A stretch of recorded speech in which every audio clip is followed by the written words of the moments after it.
So it's Sydney Racing Review time, thanks to topsport.com.au, and I'm joined by Mark Rhoden. How are you, Mark? Very well, thank you, Mark. We'll have a look at Saturday, which was Gosford Cup Day, held at Randwick, of course. Decent day overall, seemed like.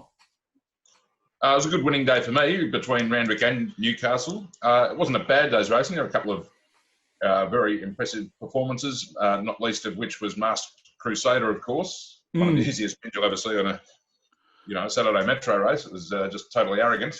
The track played quite well. There was a bit of discussion about it being up the inside early, but I think that certainly disappeared by later in the day. It was more tempo related than anything. If the speed was on, like it was in, for instance, Batiga's race, it was certainly possible to make a bit of ground and another dollar in the cup. So I think it played pretty well. The one thing that might have surprised people is that it certainly was in the soft 5 range at very best. It didn't improve even with the nice weather and the wind. It's obviously just retained a lot of moisture and has been quite cut up by the racing it had over the championships. Is the drainage at Randwick, Rose Hill as well, I guess, but more at Randwick, is the drainage perhaps not as good as other tracks? We hear that quite a bit, but in terms of what you... It's better than it was. It's certainly better than it was. I don't know what it was this week. Whether it was just it copped the hammering, in April. And also, even though they had nice days in Sydney this week, they had quite cold nights, so it didn't really get a chance to dry out too much. But it certainly was, soft 5 to soft 6, that means it hadn't improved from about Wednesday onwards. Yeah, absolutely. All right, well, we'll jump in and have a bit of a look race by race and have a chat about any standouts that you thought. So race 1 was the highway over the 1,200 metres. Jory at $3.70 favourite from Ready to Humble and Hellenism.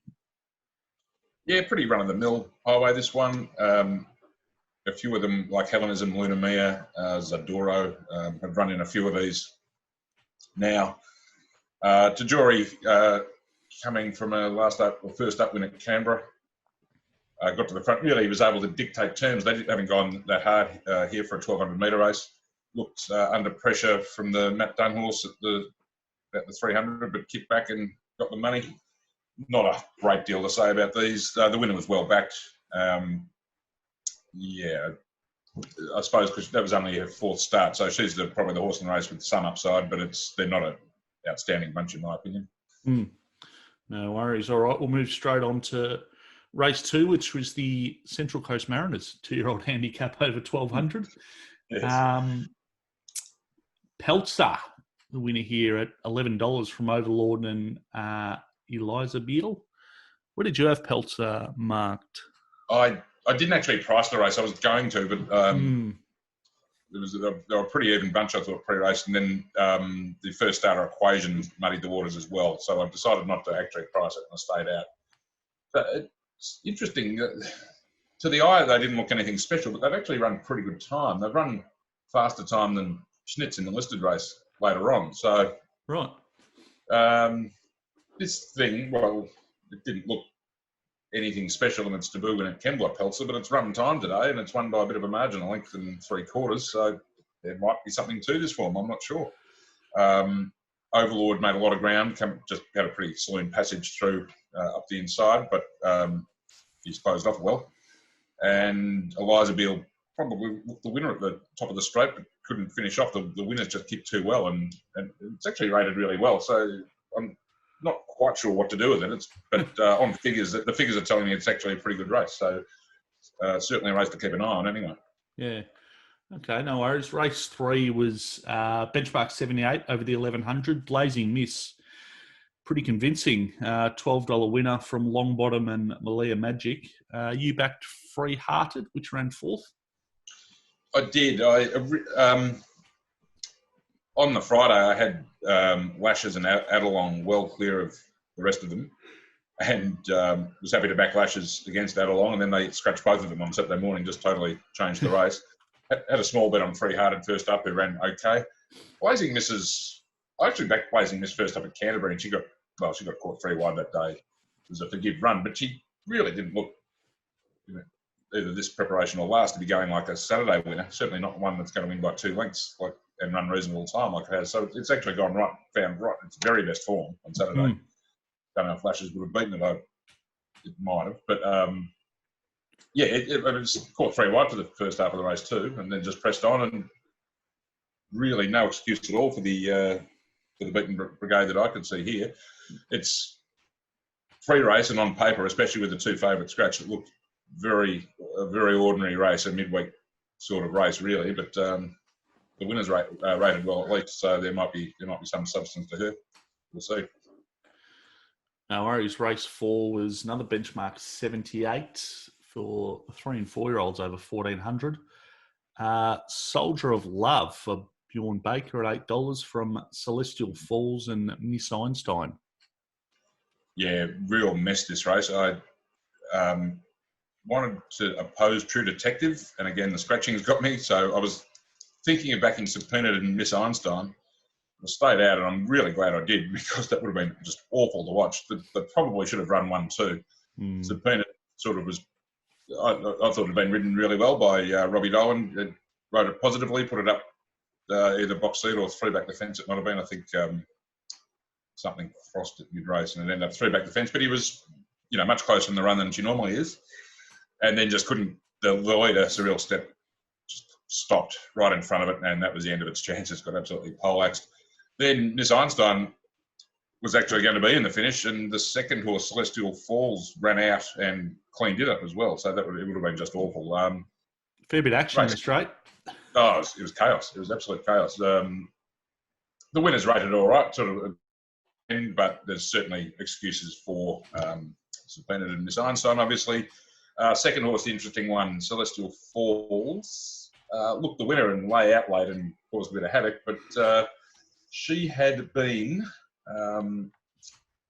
last spring. I think she was on an Oaks prep and they abandoned it. They took her down for some of the Oaks lead-ups in Melbourne, and she actually won the Oaks trial at Flemington.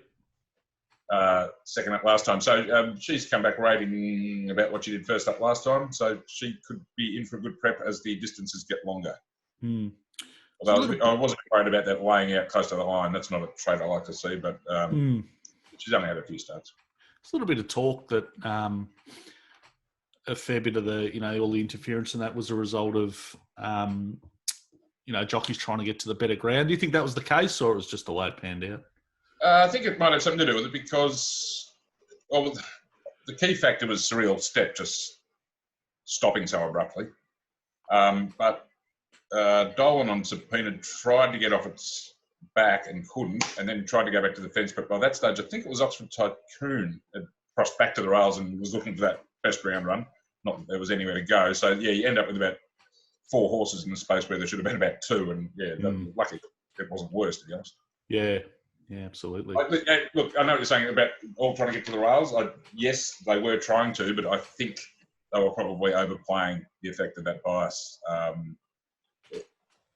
Rails was good, but it certainly wasn't to the extent of something like one of the Canterbury meetings. Yeah, okay. No worries. Race 5, another benchmark 78 over the 1200. Masked Crusader was odds on favourite, and as I mentioned at the start, made an absolute mess of them. Won by 3, probably could have won by more. Carlos and Misdeed in third. Yeah, obviously completely dominated this field. Wasn't going to be a betting race for me. You should remember this is pretty much a Wednesday field, apart from him. So you could overrate the form, but the time's nothing special for a start. But he really did throttle off at about the 100-metre mark, if not earlier. So estimating how much he had up his sleeve is going to be the trick for next time out. But I think wherever he goes, he's going to be pretty short anyway. So it's I don't know if he's going to be a betting proposition, depending on the class of race he contests. But if he's as good as I think he is, and if I've estimated correctly how much he had up his sleeve, he's certainly up to group enlisted class. Yeah, sure. Good stuff. Race 6, another benchmark 78 over the 1800. Bottega for Gerald Ryan, $4.60 from Welsh Legend and Canasta. You backed Welsh Legend? I did. She ran okay again, but there was plenty of speed on in this race. And Batiga, who's always had a bit of class, but his racing style plays against him because he does always get back. Mm. But he got the tempo he needed, and he ran right up to his very best. In fact, he's gone to a new level with the favours he got on Saturday. Welsh Legend was fine in second, just beaten by a better horse. Love Seat was the other one in the market. I mean, she was back just a bit behind Batoga in the run and sort of went for inside runs and didn't really get held up. She looked very visually impressive at Canterbury and Weaker Grade the start before, just rounded up and beat up a poor field, really, poor Wednesday field of mares. A lot of people thought, I think, because that's very hard to do at Canterbury, that she might be going places. I think the jury's got to be out on her now because this is her first. Well, she was certainly up in class on Saturday against the males as well. Got in a race with a fair bit of tempo on and just worked home okay. Whether she should be better with room going up the inside's not suiting her, maybe. And maybe she'll just be better for the run in this kind of class. But I think the jury has to be a little bit out with her. Yeah, went back a fair bit. Race 7 was the Gosford Cup over the 2000. Another $1, $15 winner, and thanks for that. You had that one from Il Wendo and Best of Days. Good result here. Very pleasing result. Second week in a row that Glenn Boss has done the right thing for us at double figure odds. So that was great. Also got out to, I think Betfair SP was $26 for anyone who went that way. Yeah, it was 22. So. It was 22 on the exchange late, and it's something. SP 26, just amazing, really. Hope some of the listeners got a slice of that, the old Betfair SP. But great ride from Bossy, actually. Just let her settle midfield and didn't ask her to go too soon, just let her sort of work her way into the race early in the straight and didn't really push the button until about the 200 and was able to run down Il Wendo, who was very good. That's the way to ride him. I think the penny might have dropped there now, is put him in the race. I think they tried it before at Canterbury on a bias track, but they haven't been riding him like that all the time. But I think that's what they've got to do with him. The rest of them, look, it's a listed race, but this is a field of horses who more or less found their level, I think. Okay. The tempo was quite strong, so I really wouldn't want to be excusing too much in the race. I think the first and second were the best performances, quite clearly. Scarlet Dream was a little bit unlucky, but that's her. She always is. Some of the more staying types will probably derive fitness benefit from it, but there's a few that are just poking around at their level, I think, as well. Okay. No worries.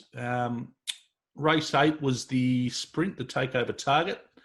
Snitz, $3.70 over the top of Grey Worm and Redouble.